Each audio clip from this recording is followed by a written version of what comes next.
आज हम जेआईबी के बारे में बात करेंगे कि जेआईबी क्या होता है, इसे क्लियर करने के क्या बेनिफिट्स होते हैं, और उसके बाद मैं आप सबके साथ अपना स्कोर कार्ड शेयर करूंगी, फिर अपनी स्प्रेडशीट डिस्कस करूंगी कि कैसे मैंने फर्स्ट अटेम्प्ट में जेआईबी एग्जाम क्लियर किया और मेरी क्या स्ट्रेटजी रही क्वेश्चंस को फेस करने की, और कितने टाइम में मैंने प्रिपरेशन करी और किस सब्जेक्ट को मैंने कितना टाइम दिया, वो सब बातें करेंगे। तो शुरू करते हैं।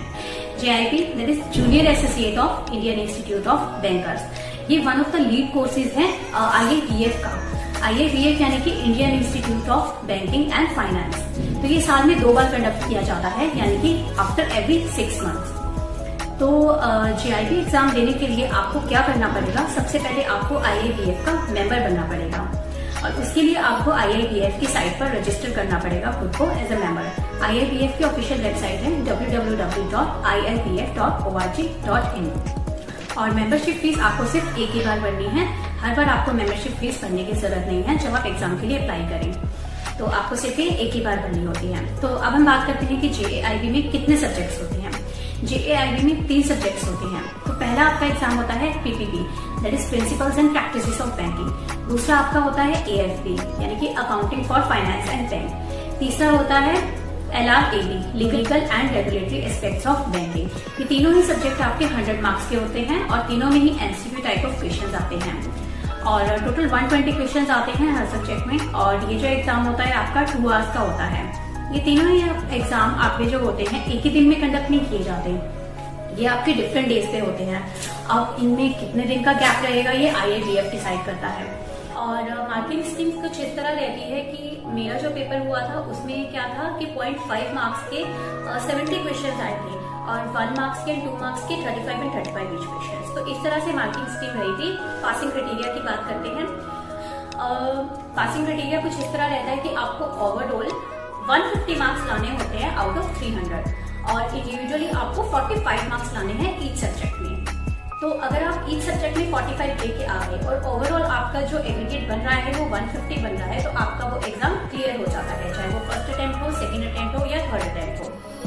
और बट अगर आपके साथ ऐसा हो जाए कि आपका ओवरऑल एग्रीगेट 150 नहीं बन रहा और आप किसी एक सब्जेक्ट में फेल हो गए, यानी कि आपके 45 से कम मार्क्स आ गए, और बट आपके किसी 2 सब्जेक्ट में या किसी एक सब्जेक्ट में आपके 50 आउट ऑफ 100 आ गए, तो आपको सेकंड अटेम्प्ट में वो एग्जाम दोबारा देने की जरूरत नहीं है जिसमें आपके 50 मार्क्स आए। तो आपको एटलीस्ट मिनिमम 50 स्कोर करना है एक सब्जेक्ट में, ताकि आपको वो सब्जेक्ट दोबारा ना देना पड़े। कोशिश ये कीजिए कि 50 प्लस आप एक सब्जेक्ट में लेके आए, ताकि आपका जो सेक्शनल कट ऑफ है एक सब्जेक्ट का वो भी निकल जाए और आपका जो एग्रीगेट कट ऑफ है वो भी निकल जाए और आपके 6 मंथ सेव हो जाए। जैसे ही आपका जेआईबी क्लियर होगा, जेआईबी क्लियर होने के बाद आप CAIB के लिए एलिजिबल हो जाएंगे, जो कि नेक्स्ट 6 मंथ बाद आपका एग्जाम होगा। One more thing, JIB exam में क्या होता है, बैंकिंग की तरह नहीं होता कि जैसे यहाँ पे कैलकुलेटर अलाउड नहीं होता PO एग्जाम्स में या RBI के एग्जाम्स में, बट जेआईबी CIB एग्जाम्स में आपको कैलकुलेटर अलाउड होता है ले जाना। बट इसमें कंडीशन रहती है कि बैटरी ऑपरेटेड कैलकुलेटर ले जाना अलाउड है, साइंटिफिक कैलकुलेटर ले जाना अलाउड नहीं है। ओके, तो अब रिजल्ट के बारे में बात कर लेते हैं कि जेआईबी का रिजल्ट कब आता है, स्कोर कार्ड कैसे आता है। दोस्तों, जैसे ही आप एग्जाम सबमिट करेंगे ऑनलाइन जेआईबी का एग्जाम सेंटर में, जैसे ही आप सबमिट पे क्लिक करेंगे, जस्ट विदिन 1 सेकेंड आपका स्क्रीन पर स्कोर कार्ड शो हो जाएगा कि आपके आउट ऑफ 100 कितने मार्क्स आए। तो ये चीज तो आपको उसी दिन पता लग जाएगी। जैसे ही आप एग्जाम देंगे, मान लो आपने फर्स्ट एग्जाम दिया PPB का, तो आपको पता लगा कि आपके 56 या 45 या 50 ऐसे करके मार्क्स आए हैं, तो आप उसके अकॉर्डिंगली आप नेक्स्ट पेपर के लिए प्रिपेयर कर सकते हैं। तो ये एक बेनिफिट रहता है बहुत अच्छा। और जनरली जो आपका स्कोर कार्ड आता है वो आपके मेल पे आता है, कुछ दिनों बाद भी आ सकता है, कुछ वीक्स भी लग जाते हैं। अब बेनिफिट्स की बात करते हैं। आपको जब आप जेआईबी क्लियर करेंगे तो आपका फर्स्ट इंक्रीमेंट लगता है, सैलरी इंक्रीज होती है। और जब आप CIB क्लियर करते हैं तो आपका सेकंड इंक्रीमेंट लगता है, यानी कि 2 इंक्रीमेंट्स लग जाते हैं फिर। तो जेआईबी क्लियर करने के बाद जो पहला इंक्रीमेंट लगना होता है, एडिशनल इंक्रीमेंट, वो तब लगता है जब आपका ऑफिशियल रिजल्ट पब्लिश होता है IABF की साइट पे। यानी कि आपका स्कोर कार्ड आ गया, इसका मतलब ये नहीं कि आपका उस दिन से आपका इंक्रीमेंट लग जाएगा। जब आपका ऑफिशियल रिजल्ट डिक्लेयर होगा, पब्लिश होगा, तो उसके बाद से आपका इंक्रीमेंट लगना स्टार्ट हो जाएगा। तो ये थी बेनिफिट्स की बात। अब मैं आपको फर्स्ट ऑफ ऑल अपना स्कोर कार्ड शेयर करूंगी कि मेरे किस सब्जेक्ट में कितने मार्क्स आए। उसके बाद मैं आपको बताऊंगी एग्जैक्टली कि कितना इंक्रीमेंट मिलता है आपको, सैलरी में कितना इंक्रीज होता है, तो आपको ईच कंपोनेंट वाइज मैं आपको बताऊंगी। तो उसके लिए मैं आपको अपनी सैलरी स्लिप शो करूंगी, और मेरी एक फ्रेंड है जिन्होंने लास्ट अभी दिसंबर में जेआईबी एग्जाम दिया, उन्होंने जेआईबी एग्जाम क्लियर किया, तो उनकी सैलरी स्लिप से मैं आपको दिखाऊंगी दोनों सैलरी स्लिप कंपेयर करके कि एक्चुअल में कितना बेनिफिट आपको मिलता है, कितना इंक्रीज होता है सैलरी में। तो फ्रेंड्स, ये है मेरा पीपीबी का स्कोर कार्ड जिसमें मेरे 50 मार्क्स आए हैं आउट ऑफ 100, और ये है एएफपी का स्कोर कार्ड, इसमें मेरे 69 मार्क्स आए आउट ऑफ 100, और ये लास्ट एग्ज़ाम LRAB जिसमें मेरे 71 मार्क्स आए आउट ऑफ 100। अब मैं आपको अपनी सैलरी स्लिप दिखा देती हूँ। ये मेरी फरवरी मंथ की सैलरी है, आप इसका स्क्रीनशॉट ले लीजिए फॉर कंपैरिजन। अब मैं आपको अपनी फ्रेंड की सैलरी स्लिप दिखा देती हूँ जिसने जेआईबी एग्ज़ाम क्लियर किया है। तो दोस्तों, ये मेरी फ्रेंड की सैलरी स्लिप है। आप एक चीज़ चेक कीजिएगा इसमें कि इन्हें सिटी कंपेंसेटरी अलाउंस मिला है, क्योंकि इनकी जो ब्रांच है वो सिटी ब्रांच है और मेरी जो ब्रांच है वो सेमी अर्बन है, तो हमें लोकेशन अलाउंस मिलता है और इन्हें सिटी कंपेंसेटरी अलाउंस मिलता है। सो इन्हें 700 थोड़ा एक्स्ट्रा मिलता है उसमें।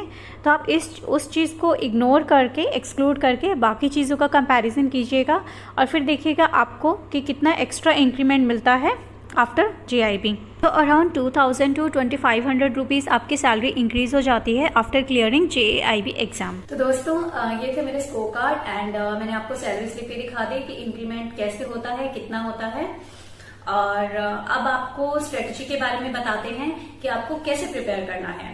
फ्रेंड्स, मैं अगर अपनी बताऊं तो मैंने 2 मंथ्स दिए, मेरा कॉमर्स बैकग्राउंड है।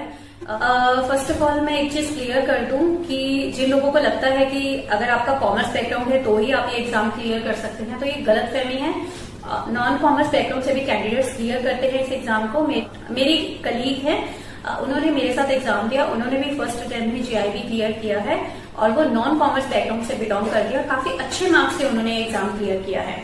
तो जरूरी नहीं है कि अगर आप कॉमर्स बैकग्राउंड से बिलोंग करते हैं तभी आपका एग्जाम क्लियर होगा, या उन लोगों के लिए ज्यादा एडवांटेजेस है। अगर आप डेली 4 आवर्स अच्छे से अपना पढ़ाई करते हैं और 2 मंथ्स तक लगातार अगर आप कर लेंगे प्रिपरेशन, तो आपका बहुत इजीली एग्जाम निकल जाएगा। तो आपको क्या करना है, आपको 4 आवर्स डेली स्टडी करना है, 2 आवर्स इन द मॉर्निंग और 2 आवर्स इन द इवनिंग। आप अपने अकॉर्डिंग डिसाइड कर लीजिए जब भी आपको टाइम मिले जॉब के साथ। अगर आपके पास एक्स्ट्रा लीव्स है तो आप उनको लास्ट डेज में लीजिए एग्जाम से 1-2 दिन पहले, ताकि आप अच्छे से रिवीजन कर सके और आपको रेस्ट भी मिल सके एग्जाम से पहले। मेरी क्या स्ट्रेटेजी थी कि atleast minimum 4 hours daily 3 to 4 hours पढ़ना है for consistently 2 months to get good marks. अगर आपके कंसेप्ट उससे कम टाइम में क्लियर होते हैं तो और भी अच्छी बात है। आप 1 मंथ में भी कर सकते हैं डेली 3 आवर्स पढ़ के, तो वो आपके ऊपर है, आपके आईक्यू के ऊपर है, आपकी लर्निंग एबिलिटी के ऊपर, आप कितनी जल्दी आपको कंसेप्ट क्लियर होते हैं, तो उसके ऊपर है ये चीज। अब सोर्सेज की बात कर लेते हैं कि मैंने कहाँ से पढ़ा था। मैंने कोई कोचिंग नहीं ली और ना ही मैंने बुक्स खरीदी थी। मैंने मुर्गन के नोट्स डाउनलोड करे लेटेस्ट, वहीं से सिलेबस डाउनलोड किया और अपने कुछ फ्रेंड्स की बुक्स जस्ट गो थ्रू कर लिया कि उसमें क्या है, एक दिन के लिए लेके, एंड ऊपर से देख लिया कि मेन क्या है, कि मतलब कितना डिफरेंस आ रहा है। मुझे पता लगा कि जो मुर्गन के नोट्स हैं तो उनका जो सिलेबस था वो इतना फुल फ्लेज नहीं था, वो कंप्लीट नहीं था, वो बहुत शॉर्ट में था। बट आपको एक आइडिया हो जाता है कि एग्जाम में किस टाइप के क्वेश्चन आएंगे, क्या सिलेबस रहेगा। तो आप सबसे पहले उनको गो थ्रू कर लीजिए और उसके बाद आपको कुछ फ्री एमसीक्यू मिल जाएंगे ऑनलाइन, फ्री मॉक टेस्ट मिल जाएंगे ऑनलाइन। आप एक आध वो मॉक टेस्ट देके देख लीजिए, उससे भी आपको आइडिया हो जाएगा। और उसके बाद बैंकर्स अड्डा का जो लाइव सेशन रहता है जस्ट 1 डे बिफोर, वो मैंने देखा था, 2 क्वेश्चंस किए थे, उसमें से भी काफी सारे क्वेश्चंस आ जाते हैं। तो मेरा ये था कि मैंने कंसेप्ट क्लैरिटी पे फोकस किया और सिलेबस कवर अप करने पे ऑनलाइन क्लासेस देख के थोड़ा बहुत फ्री जो ऑनलाइन क्लासेस रहती हैं और जो मैंने आपको नोट्स बताए उसमें से करके, और बैंकर्स अड्डा का जो लाइव मैराथन था वो बहुत इंपॉर्टेंट रहा। और उनका क्या है, उन्होंने एक स्पेसिफिक चैनल बनाया है ऑफिसर्स अड्डा करके, specially for JIB and CIB exams. तो आप वो चैनल भी सब्सक्राइब कर सकते हैं और उसकी हेल्प से क्या होगा कि आपको कोई कोर्स खरीदने की जरूरत नहीं है। उनकी फ्री क्लासेस, लाइव क्लासेस जो रहती है, आप वो देख के भी एग्जाम क्लियर कर सकते हैं। So that was all for today and we will meet in the next video with some new topics. And I hope कि आपको ये वीडियो पसंद आया होगा और इससे आपको थोड़ा सा भी अगर बेनिफिट मिलता है तो प्लीज इस वीडियो को लाइक कीजिए और अपने कमेंट बॉक्स में जरूर शेयर कीजिए कि आपको ये वीडियो कैसा लगा। और अगर आपकी कोई क्वेरीज हैं तो कमेंट बॉक्स में जरूर कमेंट कीजिए, मैं उसका जवाब हमेशा की तरह आपको जरूर दूंगी। तो देखते रहिए मेरा channel and have a nice day.